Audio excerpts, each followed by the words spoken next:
ሰላምና ጤናን ፍቅርን በረከትን ያድልን። ክብራትና ክብራን ሣድስ ቤተሰቦቻችን እንደምን አላችሁ? ዛሬ በጣም ብዙ ነገር ሐሳቤን ይጋራኛል ብዬ ማምነው ወዳጄ ነው ዶክተር ሙሉ። የእውነት ለመናገር ዶክተር ሙሉ የጥርስ ሕክምና ክሊኒክ በብዙ ብራንቾች የምታውቁት ተቋም ነው። እኛም ከምንወዳቸው ተቋማት መካከል አንዱ ነው። ዶክተር ሙሉ እንደሚታወቀው ማህበረሰቡን በብዙ መልኩ የሚያገለግል ትልቅ ለሀገራችን ግብአት የሆነ ሰው ነው። ከሱ ጋር ቆይታ አደርጋለሁ። ሐሳቦች ያሉት ቢሮ ሲሄድ ከመወዳቸው ነገሮች ማየው በቃ የተደረደሩ መጽሐፍቶችን ነውና ሀብት ምን አለ ተብሎ ቢጠይቅ ይሄ ሁሉ ሀብት ማስቆጥረው አይደለም ይልና የማስቆጥረው ሀብት ግን ብሎ የሚያሳየው መጽሐፎቹን የሆነ የሕክምና ባለሙያ ነው። ዶክተር ሙሉ ከኛ ጋር ቆይታ ስለምታደርግ እግዚአብሔር ያክብርልኝ ማለት እወዳለሁ። አመሰግናለሁ። መጽሐፎችን ልክ ቢሮ ስገባ እኔ ያው መጽሐፍ ወዳለሁና ሳየው ራሱ እንትን ያልኩት ነገር እቺ የኔ ካፌ ናት። እዚህ ላይ መጽሐፎች ያሉ ሰው መጥቶ ምግብ በልቶ ጠጥቶ ከሚሄደው በላይ መጽሐፍ አይቶልኝ ቢሄድ እንደሚሰማኝ አይነት ስሜት ውስጤ ይሰማሃል ብዬ ገምቼ ነው። ያለ ኢንቴንሽንህ ምንድነው? እንዴ ያ ሁሉ መጽሐፍ እንደውም ስትለኝ ገና መቼ ያየው? አዎ ባይ ዘ ዌይ የኔ መጽሐፍ አፍቅሮት ቆይቷል። ከጀመረ ትልቁ ሀብቴ የምለው እሱ ነው። አሁንም ድረስ ቤት ስቀይር ብዙ ጊዜ የምቸገረው ብዙ ከሚጓጓዙት ውስጥ በጣም ብዙ መከራ የሚያሳየን በካርቶን እያሸግን የምንወስደው መጽሐፍት ነው። አሁን ቢሮ ነው አንተ ያያቸው መጽሐፍቶችን ቤት ብታይ አላየውም ነበር የምትለው። ክፍት ነው። ስለዚህ የምኮራበት ነው መጽሐፍቶቼ። ምክንያቱም እኔ ቀኑን ሙሉ ስራ ስንሰራ ስንወጣ ስንወርድ ይሄ የቀኑ ላይፍ ትንሽ ቦሪንግ ነው። ሀስል አለው፣ በጣም ወጣ ወረዳለሁ። ያንን የማጥበው ማታ ሌሊት ንባብ ቤት ስገባ ነው። ሰው መሆን ማለት ለኔ የሚመስለኝ አይምሮን ማሳደግ ነው። መጋቢ አዲስ እሸቱ አለማየሁ እንደሚሉት ከአንገት በላይ ያለው ዋናው ነው፣ ሌላው ተጎታች ነው። ስለዚህ ይሄኛውን ፓርት ዋናውን ፓርት ሰውም ስንባል የምንለካው ከዚህ ከአንገት በላይ ባለው ነው እንጂ ከዛ በታችማ ወያር እንትን ሰው ሳንሆን እንስሳዎች ነን አይደለ? ብዙ ነገሮቻችን ከእንስሳ ጋር ነው የሚያመሳስለን። ስለዚህ ይሄኛውን ፓርት ማይንዳችን ግን ከጥንቸልና ከጦጣ እንድንለይ ያርገው በጣም ወደ እግዚአብሔርም ወደ ፈጣሪያችንም የሚወስደን እሱኛው ፓርት ነው። ይሄ ሰው ሲፈጠር በሶስቱ የነፍስ ክፍሎችና በአራቱ የስጋ ክፍሎች አለ አይደል? ከአራቱ የስጋ ክፍሎች ከበላይ ሆኖ በነፍስ በእሳትና በነፋስ የሚወክለው ፓርት ላይ ነው። ስለዚህ እዛ ፓርት ላይ እንደ መላእክት አክት የምናደርግበት ሰው የምንሆንበት ከፈጣሪ ጋር የምንገናኝበት ፓርት ነው። ያንን ደግሞ ማዳበር የሚቻለው በሚበላና በሚጠጣ ሳይሆን በማንበብ አይደለም። መጽሐፍ ምን ይላል? ዕውቀትን ከማጣት የተነሳ ህዝቤ ጠፍቷል። ዕውቀት ደግሞ የሚገኝበት እዚህ መጽሐፎቹ ላይ አይደለም። ስለዚህ እሱን ለራሴ ነው፣ ለሰው አይደለም፣ ለራሴ ሰው መሆን እፈልጋለሁ። ማን ሰርች ፎር ሚኒንግ የሚለው መጽሐፍ አለ አይደለ? ሰርች ማድረግ አለብኝ። ለምን ነው የተመጣሁት እዚህ ምድር ላይ? አላማዬ ምንድነው? ምን ኮንትሪቢዩት አድርጌ ነው የምሄደው? ለራሴ ማድረግ እንስሳም ሆነ ለሰው ግን ወይም ለዚህ ዓለም የሆነች ነገር ኮንትሪቢዩት ማድረግ መብት ሳይሆን ግዴታ ነው። ምን ኮንትሪቢዩት ላድርግ? ለማድረግ መጀመሪያ እኔ ጋር የሆነ ነገር መገኘት አለበት። እሱን ደግሞ ማገኘው ሞስትሊ በማንበብ ነው። ብዙ ሰው ከትምህርት ዓለም ከወጣ በኋላ ይለያያል። ግን ከ4 ዓመት በኋላ ዕውቀት ደግሞ ይጠፋል፣ መልሶ ፌድ ያደርጋል። ስለዚህ ተመልሶ ወደ ማይምነቱ ተመለሰ ማለት አይደለም። ያንን አፕግሬድ ማድረግ ካልቻልን ሰው መሆን ካልቻልን አንዳንዴ እኮ ስናነብ እኮ ከዛ በኋላ ካነበብን በኋላ ወተን ወክ ስናደርግ ያንን ስናብላላው ኢንተርፕሬት ስናደርገው ማለት ሰው ማለት እኔ የሚመስለኝ ያቺ ሰዓት አሁን ሌሊት ላይ ያለው ሰዓት ሁሉ ነገር ጸጥ ብሎ ባለበት ሰዓት አንድ ሰው አንድ መጽሐፍ ሲያነብ ሌሊት ላይ ቀን ላይ 4 መጽሐፍ ቢያነብ ሊገባው የማይችለው በዛይ ሰዓት ግን በአንዴ ነው ሁሉም ነገር በደንብ አድርጎ እንትን። ስለዚህ ይሄንን ህይወት ለምን ተወዋለሁ? እኔ በየሳምንቱ ጃፋር ጋም ያው ሌሎች መጽሐፍት ቤቶች ኦሬዲ ያስቀምጡልኛል የወጡትን መጽሐፎች። እዛ እንደሱ ልጅ ይሄዳል። እኔ ማንኛውም አይነት ይሁን መጽሐፍ ማንኛውም ያልመርጥ። ምክንያቱም በሁሉም ጋር የተሰነደው ዕውቀት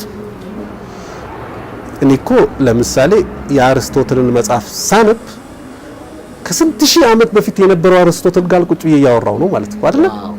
እንደሱ ማለት ነው አይደል? 3000 ዓመት ወደኋላ ሄጄ እሱ ስንት ጊዜ ያንን ለማድረግ የለፋበትን አንድ ደግሞም ስንት ባክ ሄጄ ማለት ነው።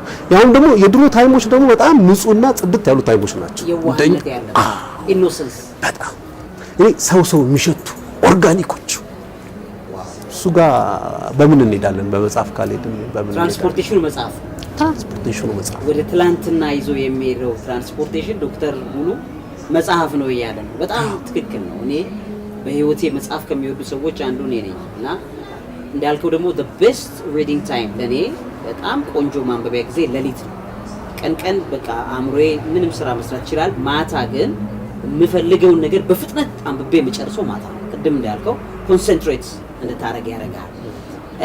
እውነት ለመናገር የማንበብ ልምድ ያለው አንድ ከወረቀት ከጽሁፍ አንድም ደግሞ ከህይወት ለመማር ዝግጁ የሚሆንበትን አቅም ይጨምራል። ይሄ በጣም ትልቅ ነገር ነው። ዶክተር ወደ ሙያ ይዤ ልምጣና በጥርስ ህክምና ሙያ ረጅም ጊዜ ያገለገልክ ነው ያለው። ምን ያክል አመት ሰራ? አሁን ወደ 9 ዓመት። ክሊኒኮች አንድም ሁለትም እንዲህ ያለ በየቦታው አዲስ አበባ ላይ የዶክተር ሙሉ ጥርስ ህክምና ክሊኒክ እናውቃለን። ብዙ ጊዜ አንድ ያለ አስተሳሰብ በስራ ቦታ ላይ አብሮ የመኖር አብሮ የማደግ ፊሎሶፊ አለ እና ስታፎችንም እኛ ስንጠይቅ አብሮ ከመኖር የሚመጡ ነገሮች ብዙ ነገር እንዳላቸው የተረዳ ሰው ቢኖር ዶክተር ሙሉ ነው ብለው ሲነግሩን ነበር።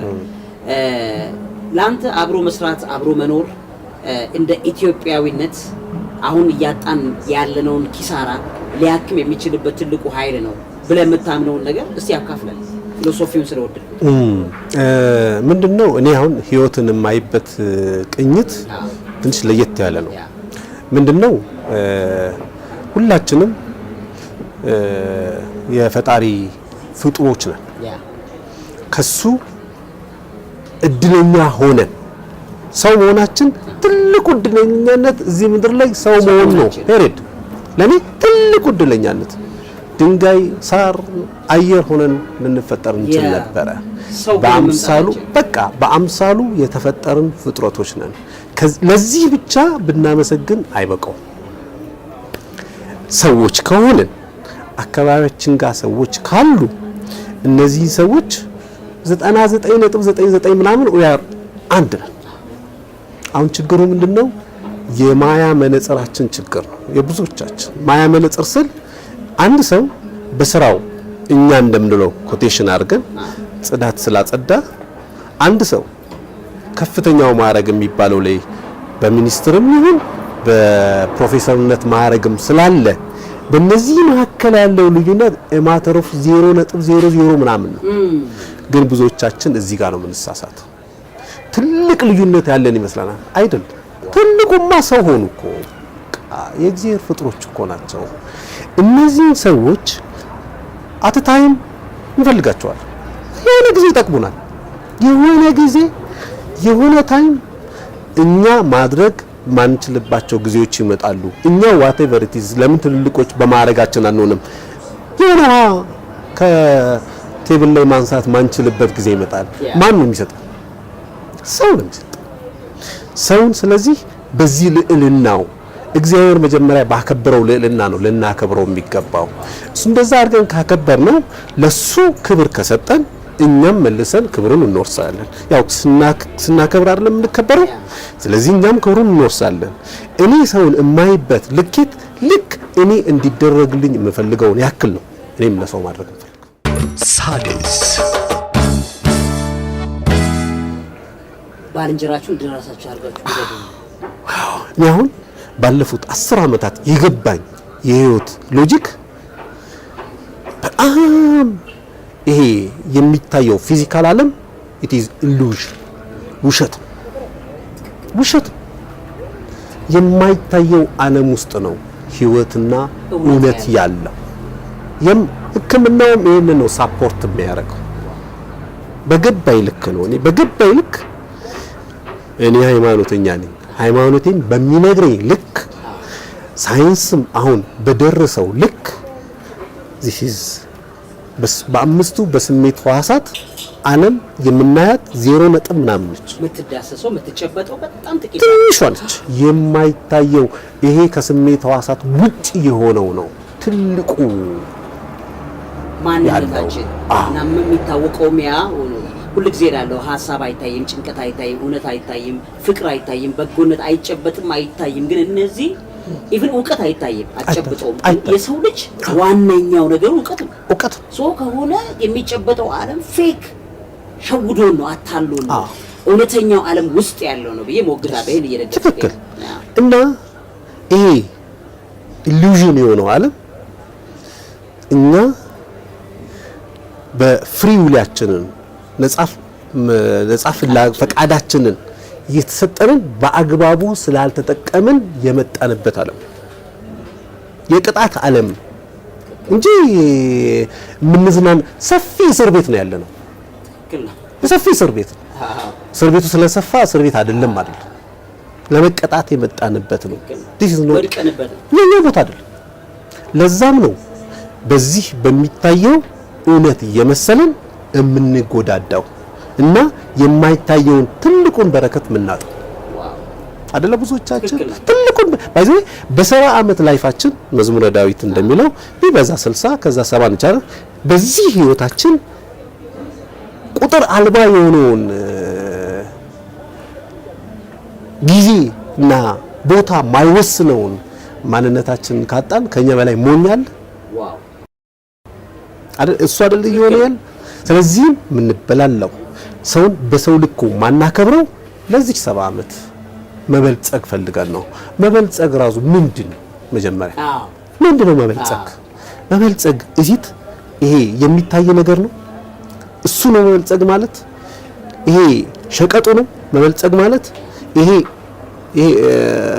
ላይፋችን ዘሆን ላይፋችን የምናጠፋበት እሱን ለማግኘት ምንጦዘው ቤት ለማግኘት መኪና ለማግኘት ምናም ዘን ለምን ነው ባይዘይ ነፍሳችን እኮ ተነግረናለች።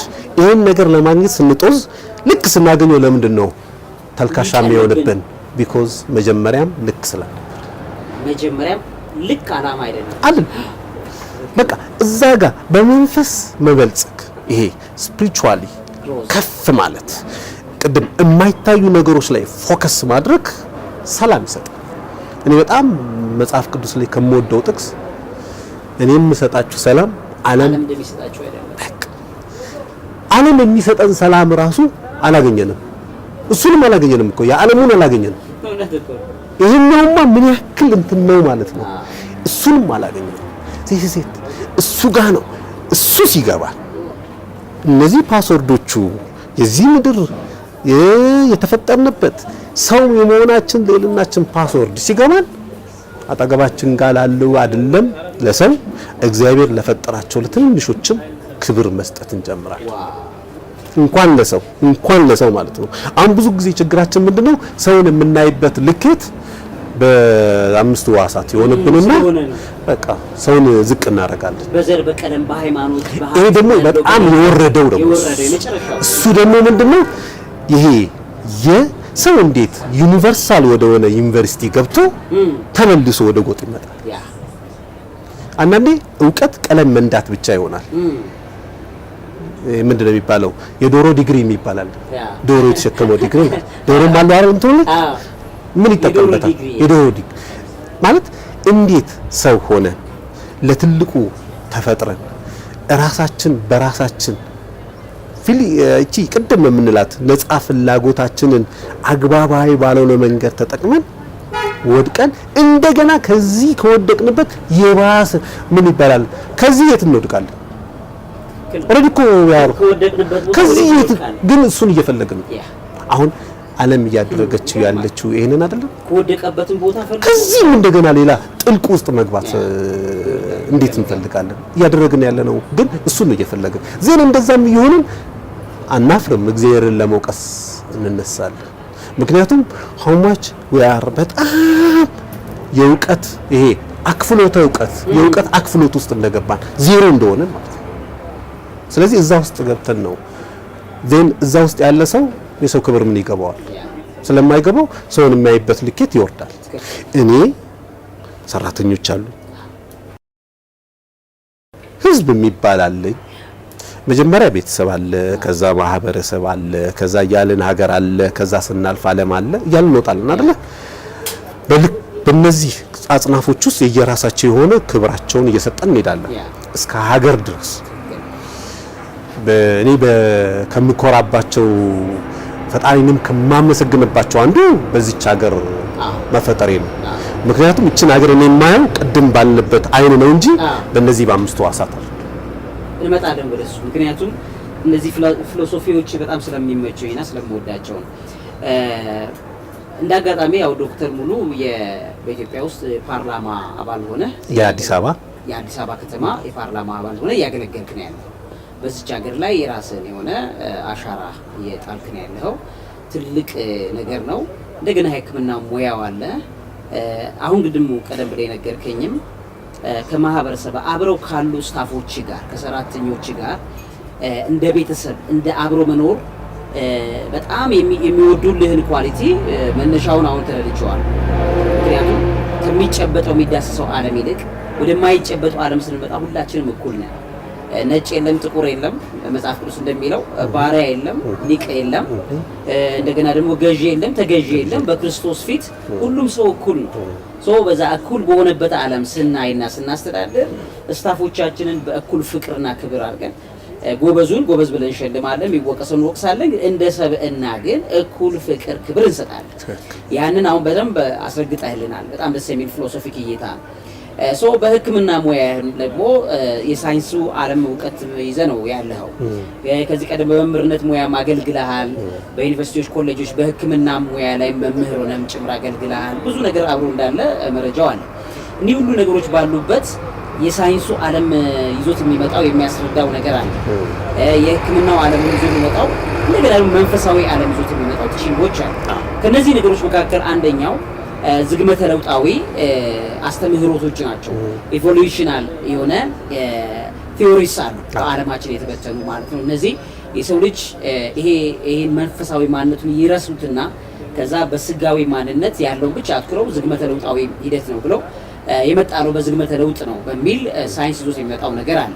አንተ ለሳይንስ ቅርብ እንደሆነ ሰው እንደገናም ደግሞ በመንፈሳዊ መዛግብቶችን የቤተክርስቲያን አዋልድ መጽሐፍትን፣ ቅዱሳን መጽሐፍትን፣ መጽሐፍ ቅዱስን በምን በጣም ብዙ አያለው ስታነብ ስታጠና ምን ስትል እኒህን ነገሮች እንደሚያደርግ ሰው እስቲ አነጻጽረን ንገረኝና ለዝግመተ ለውጥ ያለ አስተሳሰብ ምንድን ነው? ትቀበለዋለህ? ሪጀክት ታደርገዋለህ? ወይስ ደግሞ መሀል ለመሀል እንደ አቡነ ፍራንሲስ ካቶሊካዊ ጳጳስ መሀል ለመሀል ደግፈው ነው የምታቆየው? ምንድን ነው አመለካከት?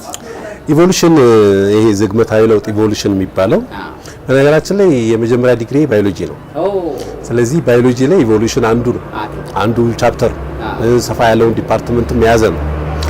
የነ ዳርዊን ማለት ነው፣ የነ ዋላስ፣ የነ ማልተስ ታሪክ ነው። ይሄ 18ኛው ክፍለ ዘመን ታሪክ ማለት ነው። ይሄንን ኢቮሉሽን እነ ዳርዊን ሲያመጡት ምንድነው ኢንቴንሽናቸው? ሐሳባቸው ምንድነው? እውነትስ በሚታይ በፎሲል በቅሬታ አካል ለማሳየት ነው ይሄ ታሪክ። ይሄ እንዲህ ሲመጣ ዜና አንዳንድ ቦታ ላይ ደግሞ እዚህ ጋር ያለው ጠፍቷል ሰምቲንግ።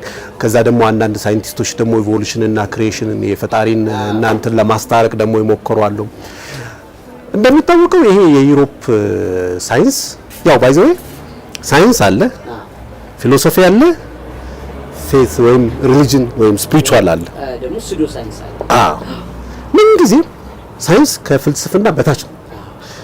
ፍልስፍና ደግሞ ከሃይማኖት በታች ነው። ተዋረዱ። ሳይንስ ሶስተኛው ነው ማለት ነው። ታች ነው ያለው ሳይንስ። ሳይንቲፊክ ሜተድን ተጠቅሞ ፊዚካል ዓለሙን የሚያመጣበት ነው። ይወስዳል፣ ዳታ ኢንፎርሜሽን ይሰበስባል፣ ቴስት ያደርጋል። ከዛ ቴስት ሲያደርገው ለሱ ኤክስፐሪመንቱ ራይት ከሆነለት አክሰፕት ያደርጋል። ከዛ ቲዮሪ ያደርገዋል። ቲዮሪውን በብዙ ሰዎች እንዲቀበሉ ለማድረግ ይሞክርና ከተቀበሉት ወደ ሃይፖቴሲሱን አሳልፎ ወደ ፖስቱሌት ምናምን ደረጃ ያመጣል። ኢቮሉሽን ቲዮሪ ነው ገና አንደኛ ደረጃ። ሁለተኛ ደረጃ ኢቮሉሽን ቶታሊ ውሸት ነው። ይሄንን እንዲህ ዝም ብሎ የሚመሳሰል ሐሳብ ስለሆነሽ ዝም ብሎ ውሸት ነው ያለ ኤቪደንስ አይደለም። ሳይንስ ኤቪደንስ ነው ይፈልጋል። ያው አሁን ምንድነው ሳይንስ ጋር ስንመጣ እኔ ክላስ ድሮ ሳስተምር ሳይንስ እንትን የሚለው show me then I believe አሳየኝና አምናለሁ። ሳያዩ የሚያምኑ ብፁዓን ናቸው ሃይማኖት። ሁለቱ የተለያዩ ፊልድ ናቸው ማለት ነው። እዚህ ጋር ሳይንሱ አሳየኝ ነው የሚለው። የቅድሙን አምስቱን ሕዋሳት ሊጠቀም አይደለም። ከዛ እነዚህን ተጠቅሞ ሳይንስ እውነቱን ነው ወይስ አላማው ምንድነው ብለህ ስትሄድ አሁን የጂራፍ ወይም የቀጭኔ አንገት የረዘመው በምድር ላይ ሳሮች አለቁና ከዛ ሳሮቹን ለመብላት ሳር ሲያንስ ቅጠል ለመቀንጠስ ዜን ቅጠሏን እንትን ለማድረግ ደግሞ ቀስ በቀስ አንገቷ እየረዘመ ሄደና ይሄ ነው የሚለው የኢቮሉሽን ሳይንስ ማለት ነው። ኢቮሉሽን ላይ ሚሊዮን ጥያቄ ማንሳት እንችላለን። ኢቮሉሽን ራሱ ሊመልሰው ማይችል እንደውም ነው ኢቮሉሽን ሳይንስ እኮ የሕክምና ሳይንስ ምን ይለናል መሰለህ? አንዳንድ በሽታዎችን አላቃቸውም አዲፓቲክ ነው ይላቸዋል። መልስ እንዴት እንደሚነሱ አላቅም፣ እንዴት እንደምገታቸውም አላቅም። ገና የእውቀት ረሃብ ላይ ነው ሳይንስ ያለው። እንደገና ደግሞ አሁን ሳይንስ እየሄደበትን ያለውን መንገድ ስናቅ ማለት እያወቅኩ ነው እያለ ሲመጣ ምንን እያወቀ መጣ? ሃይማኖት ትክክል እየሆነ መሆኑን እያወቀ መጣ። ትክክል ጾሙ ለምንድን ነው አሁን የሚለን? መጾም ከተነገረን እኛ ስንት ጊዜ ሆነን? እዚህ ጋር ግን ሳይንስ መጣና በየወቅቱ ስትጾሙ ሰውነታችሁ ዳይጀስቲቭ ሲስተሙ እረፍት ያገኛል፣ ጤና ይሰጣችኋል። ድሮ ምን ተብሎ ነበረ? በሃይማኖት ጾሙ ተብሏል። ለሱ ሬሊታንት ፋስቲንግ ግን በሌላ አድርገው በእንትን አድርገው አምን ኤኒዌይ ኢን ጀነራል ስናየው ሳይንስ አንደኛ ደረጃ የሚያኳራም አይደለም። ለምን የሚያኳራም አይደለም? አንዱ የመጣው አንዱን ይጥላል እንዴ 1950 ድረስ እኮ ክሮሞዞም 48 ነበር ይባል ነበር እኮ 46 እኮ አሁን ገና ክሮሞዞምን የሚያክል ነገር ጄኔቲካል ሜካፕ ዲኤንኤን የሚያክል ነገር አሁን በቅርቡ ነው የታወቀው። ስፖንታኒየስ ጄኔሬሽን እስከ ቅርብ ድረስ እኮ ይታመንበት ነበር እኮ። ስጋ የዝንብ አባት ነው ይባል ነበር እኮ። ሳይንስ እዚህ ጋር ነው። እኛንን ወደኛ ጋር ሲመጣ የነጮችን እጅ ወይም የፈረንጆችን ነክቶ ስለመጣ ትክክል ነው ብለን ራሳችን የነበረን ዕውቀት ከድነን ጥለነው ይሄንን አነሳ ዜን ሁለቱንም ሳንሆን ቀረ። የትምህርት ፖሊሲያችን አንዱ ችግር ይሄ አይደለም ያሳየው ወድቀን ቀረ። ዜን አሁን ማን ያንስ? አሁን ችግር የለብን እኮ የቱንም ያስ የጥንት ዕውቀታችን የት እንዳደረሰንማ ጥንት ኢትዮጵያ የት እንደነበረች ይታወቃል። ምን ማለት የመሰከረለት ነው። ያሁኑ የት እንዳደረሰን ሁላችንም እናውቀው። አሁን በዓለም መጨረሻ ነው፣ ጥንት በዓለም መጀመሪያ ነው። የትኛው ነው ይሄ? እኮ ማንም እንትን የሚመልሰው ነው። ስለዚህ ክፍተቶቻችን ሳይንስን ስንይዝ አያያዛችን ያንጥለን መሆን አልነበረበትም። አንድ ሁለተኛ ደረጃ we have to test it ለኛ ሀገር ይሆናል ወይ? ለኛ ይበጃል ወይ? ለኛ እንዴ ባለፈው 30 ዓመት የተፈጠረው ችግር ማዳበሪያ የሚባል መጣ። ድሮ ነበረ ወይ? አልነበረም። ለኛ ይጠቅማል ወይ? ቴስት አልተደረገም። አፈራችንን ይቀበላል? አልተሞከረም። መጣ። ከዚህ በኋላ አፈሩ ካለ ማዳበሪያ አልሰራም ማለት 1000 ዓመት ይሰራ የነበረ አፈር ነው። ትክክል። 1000 ዓመታት 1000 ዓመት 8000 ዓመት 7000 ምናምን ዓመት የሰራ አፈር የእውቀታችን አለማወቅ ይሄን ያመጣል። ምን አመጣል? በቃ ይሄ አፈር ማዳበሪያ ባይኖር ኖሮ ያመርታል። አሁን የማዳበሪያ ወጪ እኮ ከነዳጅ ወጪ ጋር ኮምፒት እያደረገ ነው። የሀገሪቷን ኢኮኖሚ ጂዲፒ እየተገዳደረ ነው። ችግራችን ማለት ነው። ስለዚህ ሳይንስን ስንቀበል we have to test it። ለኛ ያለን ክብር መጀመሪያ ኢትዮጵያዊ ክብሩን መልቀቅ የለበት። ማንም መጽሐፍ ቅዱስ ላይ የትም የመጽሐፍ ቅዱስ ስንልከው በስንት 6000 ዓመት የተጻፈ መጽሐፍ 5000 6000 እኮ ከሙሴ ጀምሮ እስከ 98 ዓመተ ምህረት ድረስ ራእይ የተጻፈበት ድረስ ይሄ ዓመት ውስጥ የተጻፈ ነው። በዚህ መጽሐፍ ላይ እኮ በምልአትና በጉላት በትልቅ የተጻፈ ሀገር አለ እንደ ኢትዮጵያ። ያውም ሲጻፍ በክብር ስሟ ከፍ ተብሎ ግብፅን ስታይ በመጽሐፍ ቅዱስ ላይ ያው የሚቀጣ የፈርዖን ምድር የአጋንንት ዓለም ፍርድ አለብሽ ያለ ግብፅ ተቀጣ።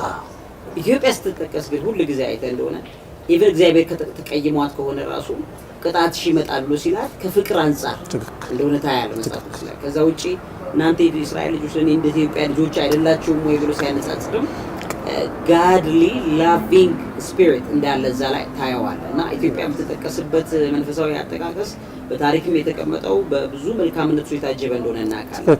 ይሄ ሁሉ ባለበት ሁኔታ ላይ ቅድም እንዳልከው ነው ሳይንስ ይዞልን የመጣውን የኢቮሉሽንን ማስተምሮት ኤኒ አስተምሮቶች ኢቨን አስትሮፊዚካል የሆነ አስተምሮት ቢሆን ምንም ነገር ቢሆን ኢትዮጵያ ካላት መንፈሳዊ ጥንታዊ እውቀት አንጻር ቁጭ ተብሎ አሰስመንት ተሰርቶ ምክንያቱም ኢንዲቴይልድ ኢትዮጵያ ውስጥ ለረጅም ሺህ ዘመናት የተቀመጠ ጥንታዊ እውቀት አለ። የሳይንስ እውቀት አለ፣ የሕክምና እውቀት አለ። አሁን ወደዛ እንመጣለን። ይሄ የአስትሮኖሚ እውቀት አለ፣ የግብርና እውቀት አለን፣ ኦርጋኒክ የሆነ እውቀታችን በጣም ብዙ አለ። ያንን ተቀብሎ ከነሱ መጥቶ ከኦርጋኒክ እውቀታችን ጋር አብሮ ይሄዳል ወይስ አይሄድም የሚል አሰስመንት የሚሰራ አካል መኖር አለ። ካሪኩለምን ከመምጣቱ ሌላ ይሄዳለው ሁሌ ከምለው ነገሮች መካከል አንዱ የኢኮኖሚ ፖሊሲያችንን ዲዛይን ስናደርግ የንግድ ፖሊሲ ዲዛይን ስናደርግ ጉራጌን አማክረናል ወይ? ምክንያቱም ጉራጌ በሺህ ዘመናት ውስጥ ያለው የንግድ ባህል አለ። ያ የንግድ ባህል ሰክሰስፉሊ በሺህ ዘመን እንዲኖሩ ካደረጋቸው ከነሱ ኦርጋኒክ እውቀቱን ወስደን አለ ታትመዋል ወይ? የጉራጌ አሁን የቢዝነስ ስትራቴጂ ታትመዋል ወይ? ዊክነስ አለ። ዊክነሱን አርመን ጥንካሬያቸውን ኢቭን አሁን በቢዝነስ ዓለም ላይ ጉራጌ መመራረቅ አንድ ትልቅ የቢዝነስ ግብአታቸው ነው። ይሄና በአመት አንዴ ለአባት ለእናት የሆነ የሚመረቁበት ነገር ይዘው መመረቅ የቢዝነስ አንዱ ነው። ባይዘው ቢዝነስ ላይ ካለ አንድ የስኬት ነገሮች መካከል አንዱ ቱ ጊቭ ነው አይደል? ያንን ስትራቴጂያቸውን ሁሉ ምርቃት ሁሉ ሳይቀር በእኛ የቢዝነስ ፖሊሲ ውስጥ መግባት አለበት። እንደመጣ ጭነነው ነው አሁን ዋጋ እየከፈልን ያለው። ያ ጥንት የነበረን ነገር አራክፈን ጥለን የፈረንጅ ልክ ነው ብለን ተቀብለን በካሪኩለም ደረጃ ተቀምጦ ዛሬ የተቀበጃጀረ የምንማረው ማቴማቲክስ ፕራክቲካሊ የለም መሬት ላይ። በጣም ብዙ ፕራክቲካል የሆኑ እውቀቶች እጃችን ላይ የሉም አሁን ባለበት ሁኔታ ላይ። ስለዚህ እነዚህን ነገሮች ልንሰራ የምንችልበት ትልቁ ጥበብ ከእጃችን ላይ እየወጣ ኖሮ እንደገና የእነሱን ብቻ ተቀበለን መጨረሻ ግራ የተጋባንበት ነገር ከሚመጣ በሚል ዶክተር ይዘህ የመጣው ሀሳብ በጣም የሚገርም ነው። በጣም ደስ ብሎኛል። ቆንጆ ሀሳቦችን እያወራን ያለ ነው። አሁን ወደ ሕክምና ወደ አንተ ሙያ እንምጣና በሕክምናው ሳይንስ ላይ የሚታወቁ አሁን ሕክምናው ሳይንሱም የሚመክራቸው ኢቭን አንተ ቅድም ስትለይም ለምሳሌ እንበል በቃ ሰው እነሱ ካስቀመጡለት ዲዛይን ውጪ ማሰብ እንዳይችል ይሄ ጄኔሬሽን እነሱ ዲዛይን ባረጉለት ቀዳዳ ብቻ ፍሎ እንዲያደርግ እግዚአብሔር የለሽነት በህይወታቸው እንዲመጣ ኢአማኒነት አቴይስቲክ የሆነ ነገር በህይወታቸው እንዲመጣ ይሰራል። ሶ እነዚህ ነገሮች ሲያነጻጽር ዶክ ትንሽ ነገር በላይ አንደኛ አቴይስቲክ ኢአማኒነት እንዲዘራ የሚደረግበት፣ ሁለተኛ የሰዎችን ማይንድ ኮንትሮል የማድረጊያ ሜካኒዝሞች እየተሰሩ ያሉበት መንገድ ሰውን ከመንፈሳዊ ኳሊቲ እየለየ ባዶ እያስቀረ ያለበት ጊዜ ነውና እስኪ ከሳይንስ አንጻር እነዚህ ነገሮች እንዴት ታያቸዋል? መጀመሪያ ሰው ልጅ ሲፈጠር የተፈጠረበት ዓላማ የእግዚአብሔርን ክብር ለመውረስ ነው አይደለም? የመጀመሪያ ክብሩን ለመውረስ ነው። እግዚአብሔርን አመስግኖ ክብሩን ለመውረስ ነው። ይሄ ትልቁ እንትኑ ነው። ይሄ ታርጌቱ ነው። አሁን ሰው ምን ሆነ? ሰነፍ ሆነ። ስንፍናውን ከሰይጣን ጋር አጋባ። ስንፍና ኃጢአት ነው። ስፒሪት ኦፍ ስሎት ይባላል። በቃ ኃጢአት ነው። ከሰይጣን ጋር ስንፍናውን አጋባና የዚህን ምድር ጸጋ እሱ ጸጋ የሚለው ሀብት የሚለውን ለመውረስ ሄደ።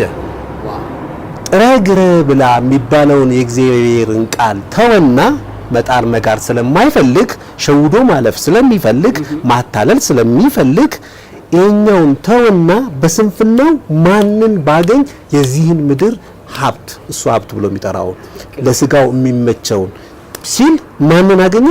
የዚህን ምድር ገዢ ሰይጣንን አገኘ። ስለዚህ ሁለቱ ተጋቡ። ሁለቱ ሲጋቡ እግዚአብሔርን አወጡ። የጥበብ መጀመሪያ እግዚአብሔር መፍራት ነበረ። ወጣ። ሁለቱ አብረው ሆኑ። አብረው ምን ማለት ጀመሩ? ኤቲስት የሚባል ሲስተም አቀነጩ። እግዚአብሔር የለም። ኢየሱስ ክርስቶስ ከገዳመ ቆሮንቶስ ከወጣ በኋላ ከተፈተናቸው አንዱ በፈቃዱ ከተፈተናቸው አንዱ ምንድነው? እንትኑ አልነበረም? ይሄንን ምድር ገዢ አረጋለሁ። ምን ካረክልኝ? ተሰገድክልኝ። በቃ ሰው ሰገደለት ለሰይጣን። ስለዚህ ገዢ ሆነ ምንም ሳይሰራ። ክርስቶስ ግን ሂድ ከዚህ አንተ ለአንድ ለእግዚአብሔር ለአባት ስገድ ተብሎ ተጽፏል። ሰው ስግደት ሁሉ ለኔ ይገባል ለአምላክነቴ አንተ ዞር በል ከዚህ ያለው ስግደት የክብሩ አይደለም የዲያብሎስ አይደለም። ስለዚህ ስንፍና ሰይጣን ተዳበሉና የሰው ልጅ መሀል ላይ ገባና ትልቁ ፍጥረት አንድ ላይ ሆነና ይሄንን ሰይጣን በሚፈልገው ቅኝት ይሄ ምድር እንዲቃኝ አሁን ሆነ። ስለዚህ አሁን እኔ በቀላሉ ሳልሰራ ሳለፋ ምንም ወደዛ ጋር ሆናችሁ ታውራላችሁ። ይቅርታ እዚህ ጋር እየቀረጥን ስለሆነ ነው። እዛ ጋር ጠጋ በሉና ፋሲ ወደዛ ይዘሻቸው ሂጂና ይቅርታ አባዬ። እሺ አንዴ ድምጻችሁ እየገባብን ስለሆነ ነው። እዛ ጋር ሆናችሁ አውሩ፣ ችግር የለውም። ስለዚህ ቀላሉ ሳለፋ ሳልጥር ሳልግር ከሰይጣን ጋር ከተፈራረምኩ ሀብታም መሆን ይችላል። ከሰይጣን ጋር ስፈራረም ነፍሴን ሽጬ ነው። ሰይጣን ስጋዬን አይፈልገውም፣ ነፍሴን ነው የሚፈልገው። ስለዚህ ምን ማራመድ ጀምራለሁ? ከዛ በኋላ እግዚአብሔር የለም። አንድ የመጀመሪያውና ትልቁ ጸቤ ከእግዚአብሔር ጋር ይሆናል። ሁለተኛ ሀብታም መሆን ለኔ የቁስ አይደል? የዚህ ምድር የቁስ ሀብት ነው ሆናለሁ። ስለዚህ ዋናው ታርጌት ምንድነው ማለት ነው? ሀብታም ለመሆን እግዚአብሔርን መካድ። ጨካኝ መንገድ ስለሚከተል እግዚአብሔር ደግሞ ጨካኙ መንገድ ስለሚቃወም ጨካኙ መንገድ ከተከተለ እግዚአብሔር መካድ አለበት። ሰው ከዛ ልክ ከእግዚአብሔር ውጪ ሲወጣ ምን ይሆናል? ሮሜ ምዕራፍ 2 ላይ የተጻፈው ለማይገባ አይምሮ አሳልፎ ተላልፎ ይሰጣል። ማይገባ አይምሮ ማለት ተልካሻን ነገር እንደ ትልቅ ማየት፣ የዚህን ምድር ኑሮ ህይወት እንደ ትልቅ ሌልና መመልከት ላይ ይሄ ማትስ ላይ ኢንፋይናይት የሚባል እሱን የመሰለ ላይፍህን እንደምንም መቁጠር፣ ከዛ ደግሞ ማጣጣል ውሸት ነው ማለት። ሃይማኖተኞች ፈሪዎች ናቸው የሚባል ሳይንስ ማምጣት እንትና እንዳመጡት ሳይንቲስቶች እንዳመጡት ዜን ከዚህ ሲስተም ማውጣት ፋይናሊ ምን ይሆናል? አሁን ዓለም እየሄደችበት ወዳለው ሲስተም ይገባል። ከዛ እግዚአብሔርን መፍራት የእውቀት ትልቁ የጥበብ ትልቁ መሆኑ ይቀርና እግዚአብሔርን መካድ ትልቅ እውቀት ይሆናል። ዜን ማይረቡ ነገሮችን የሚያስጠሉ ነገሮችን መለማመድ እንጀምራለን። አሁን እያደረገው ያለው ስለሆነ ማለት ነው። ሰው ወንድ ሆኖ ተፈጥሮ ጾታውን መቀየር እንደ ክብር ካየው ይሄንን ወራዳነት ማለማመድ፣ በተቃራኒው እንደዛው ሴት ሆና ወንድ መሆንን መፈለግ፣ ከዛ ሌላ ጾታ ሶስተኛ ጾታ ምናምን ማምጣት፣ ሰው ከራሱ ከተፈጠረው ከእግዚአብሔር ጋር ትቶ ከእንስሳ ጋር መዳራት፣ ይሄ ለማይረባ አይምሮ ሲሰጥ ያንን እንደ ክብር ነውሩን እንደ ክብር ነው። በጣም ይገርማል። የአማኒነቱም እንዳልከው ከዚህ ተወለደ፣ አሁን አድጓል፣ እስከ ግብረ ሰዶም በጣም መጥፎ ነገሮች ሄዷል። ሰውም ከእግዚአብሔር ዓለም ይልቅ የሳይንሱ ዓለም ዶሚኔት ባደረገበት በዛ አእምሮ ተገዝቶ እነሱ የሰጡትን አጀንዳ ተቀብሎ መንፈሳዊነቱን ኢግኖር አድርጎ በዚህ ሁሉ መንፈሳዊ ኪሳራ ውስጥ ገብተናል። ኢትዮጵያም የዚህ መንፈሳዊ ኪሳራ አካል እየሆነች ስለሆነ አሁን እንዳይን ነገር የምናወራው ማህበረሰብን የሚያነቃ ምክንያቱም ኮንሰርን ከሚያደርጋቸው አካላት እኛ ሚዲያ ላይ ሁሌ ልናወራ ብቻ አይገባል። የሚመለከታቸው እንደናንተ ያሉ ማህበረሰብ የሚሰማቸው አካላት መናገር አለበት። ትውልዱ ሊያውቀው ሊጠነቀቀው ይገባል። ይሄ ባለበት ደረጃ ወደ ጥርስ ሕክምና ሙያ ላይ አያይዘ ንገረኝ። ብዙ ጊዜ እኔ እንደውም በአንድ ፕሮግራም ላይ ጠቆም አድርጌዋለሁ። ይሄ የኛ ፊት ገጽታ እነሱም ለምሳሌ ይሄ ሲክሪቱ ማህበረሰብ ሰውን ኮንትሮል ከሚያደርግባቸው ቦታዎች አሁን ቅድም የማይንድ ኮንትሮሊንግ በዚሁ ጋር አብረን ጨምርልኛል። ይሄ በጣም ቤዚክ የሆነ ክፍል ነው። አንተ ሕክምና ሳይንስ አሁን እዚህ አካባቢ ላይ መሰረታዊ ቦታ ነው። ማይክሮቺፑን የሚቀብሩት በግንባር ወይ በቀኝ እጅ ወይ በግራ እጅ በግንባር ቢቀበርም እዚህ ቦታ ላይ ያለው የብሬን መቆጣጠሪያው ክፍል ነው። ኤሌክትሪካል ሲግናል ኤሌክትሮማግኔቲክ ሞገዶች ኢሚዲየትሊ ይሄን ቦታ ሊቆጣጠሩ የሚችሉበት ሰው ቅድም ዋነኛው ሰው ሊያረግ የሚችለው ማንነታችን ያለበትን ይሄን ፓርት ለመቆጣጠር የሚሄዱበት የማይንድ ኮንትሮል አለ፣ የብሬን ኮንትሮል አለ። ብሬናችን አንጎላችንን በተላልሽ ቺፕሶች ሊቆጣጠሩ ይችላሉ። አእምሯችን ደግሞ ከቺፕሱ የሚወጣ ሞገድ ይቆጣጠሩታል። ሶ ማይንድ ኮንትሮል አለ፣ ብሬን ኮንትሮል አለ። ከነዚህ መካከል ሌላኛው ደግሞ እዚህ ፊታችን ላይ ያሉ ሌሎች በጣም አስገራሚ ነገሮች አሉ። ወደዛ እንመጣለን። ሶ አሁን ቅድም ማይንድ ኮንትሮል ያርኩን በብሬን በቺፕ አይነት ነገሮች ደግሞ ኮንትሮል የሚያደርጉበትን መንገድ እነሱን አሁን ቅድም ካነሳናቸው የአማኒነት ባይዞ አንድ ሐሳብ ጠረጋ የሚል እኔ መጽሐፌ ላይ ጸረ ስህተት ቁጥር 1 ላይ ሁሉ አካትቼዋለሁ። ሐሳብ ጠረጋ ኦልሞስት ዎሽ አውት ያደርጉታል ሜሞሪህን ማለት ነው። የዛሬ 40 ዓመት የዛሬ 10 ዓመት የዛሬ 2 ዓመት የነበረ ትዝታ ለምሳሌ አባት ሲመክር የነበረው እናት ልጄ ሆይ ራስህን ጠብቅ እያለች ስትመክር የነበረው በቤተክርስቲያን ትምህርት በቅኔ ማህሌት ሰውየው ሲማር የነበረው ወይ በመጽሐፍ ቅዱስ ቁጭ ብሎ ከአባቱ ሲማር የነበረው ከዛ እንዳያስታውስ ያረጉትና ማይንዱን ይጠርጉታል ማለት ነው። እና ኦልሞስት ብሬን ዋሽንግ የሚለው ከዛ ነው የመጣው። ግን ሐሳብ ጠረጋ የሚሉት ነገር ኮምፕሊትሊ ሐሳቡን ያወጡበትና አዲስ ሐሳብ ይጨምሩበታል። ልክ እንደ ሃይጃክ እንደማድረግ ማለት ልክ ጃም እንደማድረግ አሁን ሬዲዮ ጃም ሲደረግ ቴሌቪዥን ጃም ሲደረግ የሚለቀቀው ሞገድ ማቋረጥና ወስደው የራሳቸውን ነገር መቀላቀል እንደማለት ነው። ሶ ከዛ አንዳንዱ ሰዎች እንደውም በጣም በኤሌክትሮማግኔቲክ ሞገድ የተቀበረባቸው ሰዎች በጆሮአችን ድምጽ ይመጣል ይሏል። አንቺ ወዴት ነው የምትሄጂው ይለኛል አለች አንዷ ስትነግረኝ። ብዙዎች አሁን ታርጌትድ ኢንዲቪጁዋልስ የሚባሉ አሉ ብሬናቸው ላይ ማይክሮቺፕ የቀበሩባቸው ማለት ነው። ከዛ ምን ያደርጋሉ? በሪሞት ኮንትሮል ድምጽ ወደ ጆሮአቸው ይመጣል። ወዴት ነው የምትሄጂው አንቺ ይላል። ይኸውልሽ እኔ እምልሽ ቦታ ላይ ከሄድሽ እገልሻለሁ፣ በጨረር እዚሁ እናቃጥልሻለን ይላል። ምክንያቱም በሩቅ በሪሞት ኮንትሮል ብሬናቸው ላይ ቺፕ አለች። ኤሌክትሪኩን ሲጨምሩት ይነዝራቸዋል። ሊትራሊ እኛ ኢንተርቪው የምናደርጋቸው ሰዎች አሁን ይሄንን እያወራው እኔም የዚህ ችግር ተጠቂ ነኝ የሚሉ ሰዎች ከስር ታያለ። በእርግጠኝነት አሁን የሙከራ ያለበት ሰዓት ማለት ነው። ይሄ አሁን የማይክሮቺፕ ቀበራ ሙከራ ላይ ሆኖ ኦልሞስ አሁን እየጨረሱት ነው። ለዛ ነው አሁን ኤሎን መስክ ብሬን ማይክሮቺፕ ራስ ቅል ላይ ያስቀበረ ያለው። ቻይናዎች አሁን ጀምረውታል። ይሄ እዚህ ውስጥ የሚቀበሩት ማለት በጣም አደገኛ ነገሮች ናቸው። በኤሌክትሮማግኔቲክ ሞገድ አንተን ኮንትሮል ማድረግ ነው። ሶ they control the brain that way እና ማይንድን ደግሞ ሐሳብን በመቆጣጠር በዩቲዩብ በቲክቶክ በብዙ ነገር ይቆጣጠሩታል። እነዚህ ነገሮች ባለበት ጊዜ አሁን ባለበት ሁኔታ ማህበረሰቡ ለነዚህ ንቃት እንዲኖር ያስፈልጋልና ከእንደናንተ አይነት ሰዎች ምክር ያስፈልጋል። ይሄን እንዴት ታየዋል? ሰው መሳት የሌለበት መጀመሪያ ትልቁን ማፕ መርሳት የለበት። ትልቁ ማፕ ምንድነው? እነዚህ ሰዎች ለምንድነው ይሄንን የሚያደርጉት? ለምን ነው የሚያደርጉት? ምንድነው ታርጌታቸው? ያው ራዕይ ዮሐንስ ላይ እንደተጻፈው ዋናው ታርጌት ሰውን በሚፈልጉት መንገድ መንዳት ነው። በሚፈልጉት በአንድ ኦርደር ዓለምን ማስተዳደር ይፈልጋሉ። አሁንም እዛ ሲስተም ውስጥ እያስገቡ ነው። እሱን ውስጥ ለማስገባት አንዳንድ ሰዎች ሊያስቸግሯቸው ይችላሉ። እነሱን ደግሞ መያዝ የሚችሉት ይሄ ባለው በአሁኑ ከረንሲ ይሄ በቴክኖሎጂው በዚህ እንደገና ደግሞ በሞባይሎች በኤሌክትሮኒክስ ማግኔቲክ ዌቮች በመናምኖች ኮንትሮል ማድረግ ነው። በሱ ነው ሊቆጣጠሩ የሚችሉት፣ ሌላ በምንም አይደለም። ስለዚህ እነዚህን ቺፕሶች ከነዚህም ከማናቃቸውም ሊኖሩ ይችላል። እነሱ ይፈበረኳቸው ዋናው ታርጌት ኤሪያ ብሬን አይምሮ ነው።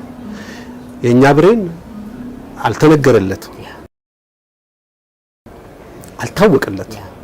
እግዚአብሔር ሰውን ሌላ ኃያል ፍጡር አድርጎ ሲፈጥር ብሬኑን በስንት ጊጋባይት እንዳስቀመጠ ሳይንቲስቶች ሲነግሩን ነው ሰርፕራይዝድ የምንሆነው። አንድ ትልልቅ 3-4 ቤተ መጻሕፍት ያሉት መጽሐፎችን መሸከም የሚችል ነው። እየተጠቀምንበት አይደለም። አሁን ግን ላልተፈለገ ነገር በቺፕስ ሊጠቀሙት ነው። ኢትስ ኦሬዲ ለነሱ ምን ሆኗል? እየተመቻቸ ነው። ብዙ ሰው እንዲህ አሁን ስናነሳ ለነሱ ቀልድ ነው። በኖህ ዘመን የነበሩ ሰዎች ኖህ ሲመክራቸው ነበር። 8 ሰው ብቻ ያው ቤተሰቦቹ ናቸው የሰሙት። ምን ሆነ? ጭዳ ነው። አሁንም ኢየሱስ ክርስቶስ ወደዚህ ምድር መጥቶ አስተምሮ ሄዷል። ይሄ ምድር ተናግሯል፣ ያልፋል። ሊያልፍ ሲል ግን መከራ አለው። ለእነዚህ አይነት የሰው ፍጥረቶች ሰውን እንደ ሰው ሳይሆን ሰውን እንደ አውሬ እንደፈለጋቸው መንዳት የሚፈልጉ ሰው መሳይ ፍጥረቶች 666ቶች ይመጣሉ። እነዚህ እንደፈለጉት የሰውን ልጅ ይነዳሉ። ጊዜ አላቸው፣ ተፈቅዶላቸዋል። ለዛ ታይም እየተመቻቸ ነው ዓለም እየሄደ ያለው። ብዙ ሰው ንቃ፣ እየሄድንበት ያለው አካሄድ አያዋጣም። ሌላው ተው፣ ለራስ ዳንበት። ለራስ እኮ ነው፣ ለእያንዳንዱ እኮ ነው። ግን ብዙ ሰው አይሰማም። ለምን አይሰማም? ባይብሉ ብሏል፣ መጽሐፍ ቅዱሱ ጠቅሶታል። እንኳን ኖርማሉ ሰው አይደለም የተመረጡትም እስኪያስት ድረስ ይሄዳል። ስለዚህ ኦሬዲ አንዳንዴ የተፈቀደ ነው። ግን ዳን ያለው ይድናል። እኛ ከኛ የሚጠበቅብን ቅድም ስናነሳ እንደነበርነው እኛ ከውጪ የመቀበል ፍላጎት ያለን ሰዎች አይደለንም። we have a plenty of ብዙ የተተረፈረፈ ነገር አለን። ከኛው ግዕዝ መጽሐፍ ተወስዶ መሰለኝ እና ሞክሳስሊን ጀርመን ውስጥ ተሰርተው የመጡት የኛው እኮ ነው። ግን እንዲህ ስናወራ እኛ ለምን ትላላችሁ? ኢትዮጵያ ለምን ትላላችሁ? ምን ኢትዮጵያ ከሌላው ዓለም ትለያለች? 200 ምናምን ሀገር አለ፣ ለምን አልተጻፈም ካልተለየች? አንድ ሁለተኛ ደረጃ እንዴ እኛ አይደለንም እኮ ለኢትዮጵያ የመሰከርንላት። የኢትዮጵያ ንግስት እንደኬ በዳግም ምጽአት ላይ ትፈርዳለች። ሌላ ለምን አልተጠቀሰም? ኢትዮጵያ እኮ ዝም ብላ ስለሆነች አይደለም ነው የተባለው፣ ስፒሪቹዋሊ የሰራችው ስራ ስላላት ነው። በቃ ስለሰራች ነው። አባቶቻችን አያቶቻችን ከእግዚአብሔር ጋር ያላቸው ቁርኝት እስካሁን ድረስ ሀገሪቷን እንዳገር ያቆማት እሱ ነው። ከገባል እንዴ ሌሎች ሀገሮች እኮ እንደ ኢትዮጵያ ተፈትነው አልቆሙም፣ ወድቀዋል። እኛ ተፈትነን ለምን ቆምን? ምን ስላለን ነው? ይሄ ጄኔሬሽን አይደለም ስራውን የሰራው፣ ድሮ ተሰርቶለት ስለተቀመጠ ነው። ከዚህ በኋላ የሚሰራ ካልተገኘ ደግሞ በዚሁ ሊቀጥል አይችልም። ስለዚህ ህዝብ ሰው ለራሱ ሲል ቆም ብሎ አንዳንዴ ከራስ ጋር ማውራት ጥሩ ነው።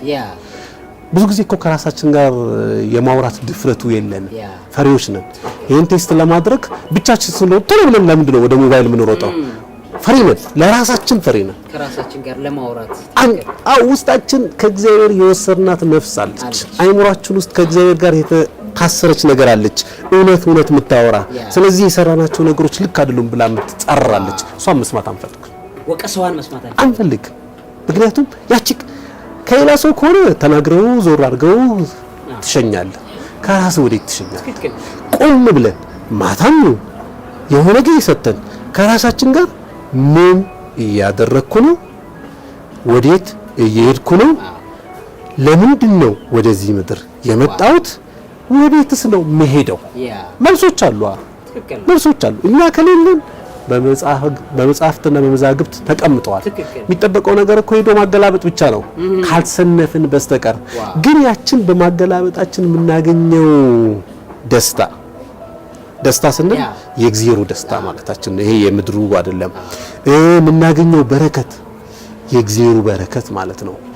በጣም ብዙ ነው። በዚህ መጽሐፍ ቅዱስ ላይ ከሚገርሙ ጥቅሶች አንዳንዶቹ በትንሹ ነው ሰርተን በብዙ ምንባረከው፣ በዛው ልክ በትንሹ ኃጢአት ነው በብዙ ምንቀጣው።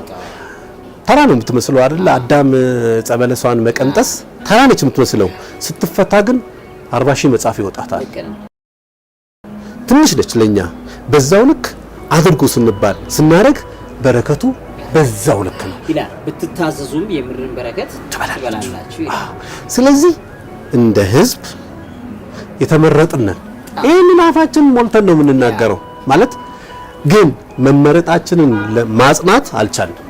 ይሄ እውነት ነው። ማጽናት ማስቀመጥ በነበረበት ማቆየት አልቻለም። ለዛም ነው መከራ ውስጥ የገባ ነው። ደግሞ አንዳንዴ ምንድነው እግዚአብሔር እንዲህ ሲያደርገን ምን ያስተምራል? እዚህ ውስጥ አንዳንዴ እኮ መከራ የሆነ ነገርን ሊያሳይ ነው። ሊነጋ ሲል ይጨልማል እንደብ የሆነ ነገር ሊያሳይ እኛ የሚጠበቅ ምንድነው? በዛ ቦታ ጸንቶ መቀመጥ ነው። አዳም ከገነት 7 ዓመት ከ2 ወር ከ17 ቀን ከተቀመጠ በኋላ ጸበለስን በልቶ ወጣ። ማይሆን መንደር ላይ መጣ አይደል? መንደር ነው እንላት ማለት የሱ ያልሆነች ጋር ግን አዳም ከዲያብሎስ የሚለየው አዳም ተጸጸተ። ዲያብሎስ ስቲል አልተጸጸተም። በነገራችን ላይ ትልቁ ኃጢአት የሚባለው ትዕቢት ነው። ማንም ሰው ኃጢአት ቢሰራ ይነሳል፣ ይጠፋል። ትዕቢት የዲያብሎስ የእግዚአብሔር ቸርነት ኃጢአት ይለዋል። ቅድም እያወራኋቸው ነበር ለልጆች መዝሙረ ዳዊት ምዕራፍ 19 ላይ ቁጭ ብሎ ተቀምጧል። አቤቱ ይልና የድፍረት ኃጢአት እንዳይገዛኝ ባሪያህን ጠብቅ።